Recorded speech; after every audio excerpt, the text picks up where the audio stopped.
Japan visit visa के हवाले से बड़ी इम्पॉर्टेंट है, क्योंकि पिछले 3 माह से जापान ने पाकिस्तानियों के लिए विजिट वीज़ा की पाबंदी लगा रखी थी।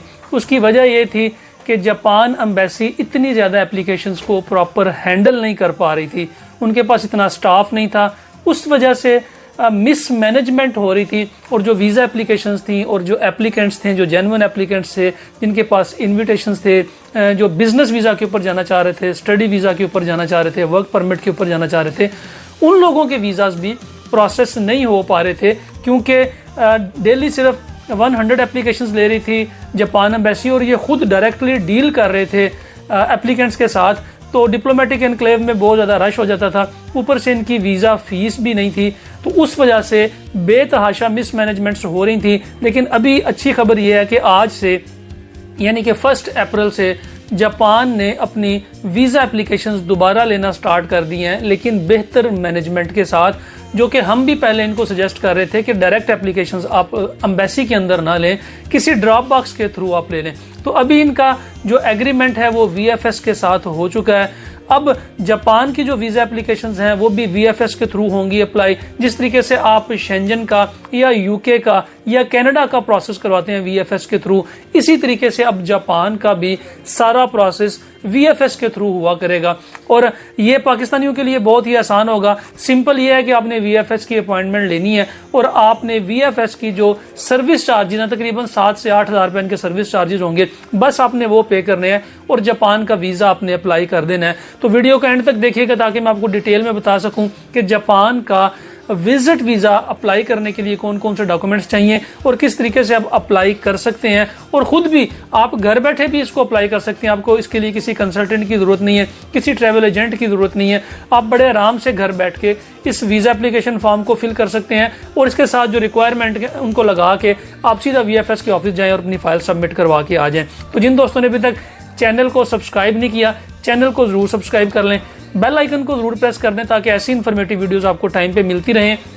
और एक अच्छी खबर हमारे व्यूअर्स के लिए यह है कि लाहौर में हमारा एक और ऑफिस भी स्टार्ट हो चुका है, जो कि नियाजी अड्डा जो है उसके करीब बंद रोड का जो ऑरेंज ट्रेन का स्टेशन है, ऑरेंज लाइन का जो स्टेशन है उसके बिल्कुल करीब है और चौधरी सेंटर में है। इसकी लोकेशन भी मैं अपडेट कर दूंगा। और ये हमने स्पेशली स्टार्ट किया है स्टूडेंट वीज़ा के लिए, क्योंकि हमारे पास स्टूडेंट वीज़ा की इंक्वायरीज बेतहाशा थी। बहुत से लोग अपने स्टूडेंट वीज़ा के जो एप्लीकेशन उनको रिफ्यूज़ करवा चुके थे, उनको सही प्रॉपर कंसल्टेंट्स नहीं मिल रहे थे, तो 1 साल से हम इसके ऊपर वर्किंग कर रहे थे। तो अब हमने एक अलग ऑफिस बना लिया है स्टूडेंट वीज़ा के लिए और कनाडा के लिए। कनाडा को अब हमारा बिल्कुल सेपरेट एक ऑफिस डील करेगा जो कि समनाबाद में है और बंद रोड जो ऑरेंज ट्रेन का स्टेशन है उसके बिल्कुल करीब है, नियाजी अड्डे के भी बिल्कुल करीब है। जो लोग आउट ऑफ सिटी से, हमारे बहुत से क्लाइंट्स आते हैं जो लोग आउट ऑफ सिटी से आते हैं, तो वो नियाजी अड्डे में उतर के आराम से वॉक करके भी हमारे ऑफिस जा सकते हैं। लोकेशन जो है वो आपकी स्क्रीन के ऊपर भी आ रही है और हमारी जो लोकेशन है वो मैं कमेंट्स में भी डाल दूंगा और डिस्क्रिप्शन में भी डाल दूंगा। तो जो लोग स्टडी वीज़ा के लिए अप्लाई करना चाह रहे हैं और उसके अलावा कनाडा का विजिट वीज़ा, कनाडा का वर्क परमिट, कनाडा इमिग्रेशन के लिए अप्लाई करना चाह रहे हैं, इसके लिए हमारा सेपरेट ऑफिस हो चुका है लाहौर में। आप उसमें अप्लाई कर सकते हैं। और बहुत से लोग कहते थे कि जो आपका जो कलमा चौक वाला ऑफिस है वो चूँकि 3rd फ्लोर पे है तो सीढ़ियाँ बहुत चढ़नी पड़ती हैं, वहाँ पे लिफ्ट नहीं है, तो ये बिल्कुल ग्राउंड फ्लोर पे आप यहाँ पे आसानी से विजिट कर सकते हैं। आते हैं असल टॉपिक की तरफ, जापान वीज़ा की तरफ। जापान में जो इसकी वीज़ा फीस है वो बिल्कुल नहीं है। आपने जस्ट जो डॉक्यूमेंट्स अपने साथ रेडी करने हैं, उसमें सबसे इम्पॉर्टेंट आपकी बैंक स्टेटमेंट है जिसका क्लोजिंग बैलेंस 2 मिलियन से ज़्यादा होना चाहिए। उसके बाद आपका सोर्स ऑफ इनकम, आपकी टैक्स रिटर्न्स, और अगर आप जॉब करते हैं तो उसमें आपका सैलरी स्लिप्स और जॉब लेटर। जो सबसे इंपॉर्टेंट चीज इसके अलावा, बैंक स्टेटमेंट के अलावा, वो है आपकी ट्रैवल हिस्ट्री। ट्रैवल हिस्ट्री आपकी अच्छी होनी चाहिए। एटलीस्ट आपने थाईलैंड का विजिट जरूर किया हो, क्योंकि जापान थाईलैंड को बहुत प्रमोट करता है। और जो लोग जापान में टिकट के थ्रू जाते हैं, ट्रैवल करते हैं, उनसे भी हम रिकमेंड यही करते हैं कि आप थाई एयर का टिकट लेके जापान एयरपोर्ट पे जाएं, ताकि आपको इमिग्रेशन के साथ जो वहां पे प्रॉब्लम्स आती हैं उनके साथ मसाइल का सामना ना करना पड़े।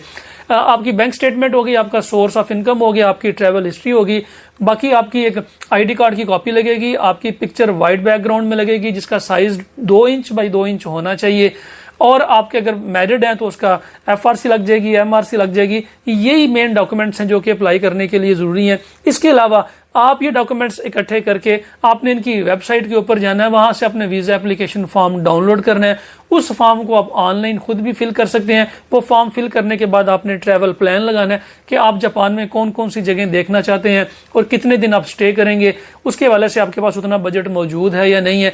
इसके अलावा आपने आने जाने का जो डमी टिकट है वो अपने साथ में लगाना है, वो भी आप ऑनलाइन टिकट बुक कर सकते हैं।